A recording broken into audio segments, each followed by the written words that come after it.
നിൽക്കാം തൊട്ടടുത്ത് അമ്പലം പൂട്ടുന്നതാര്? ചെമ്പരത്തി കമ്പ് കൊണ്ട് അമ്പ് കുരയ്ക്കുന്നതാര്? അങ്ങോ തൊട്ട് ഇങ്ങോ തൊട്ട് അക്കുത്ത് കത്തൊടുവാനായി പൂവെളിച്ചം ചാർത്തി വീഴും നാമജലനൊന്നു കേട്ട് ചന്ദനനീരിൽ തേൻകുടനെ കുയിൽ പാടുന്ന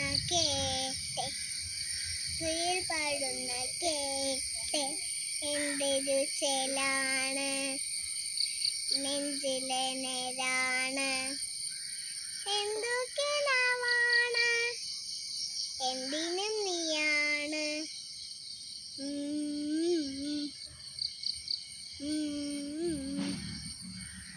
കൺമണിപ്പൂവേ കണ്ണാടിപ്പൂവേ കളിപ്പൂവേ മുറ്റനിലാവിൽ ചേർന്നിരുന്നാട്ടെ പുഞ്ചിരി കാറ്റേ പാടും പൂമ്പാറ്റെ കുനാട്ടെ മുറ്റനിലാവിൽ കാർന്നിരുന്നാട്ടെ പൂമകളെ തേൻ തരുന്നി തേൻകുടമാണ് അണിക്കുമ്പളിലെ നേർന്നരുന്നി തേൻകുടമാണ് അണിക്കോണി തേൻകുടമാണ്.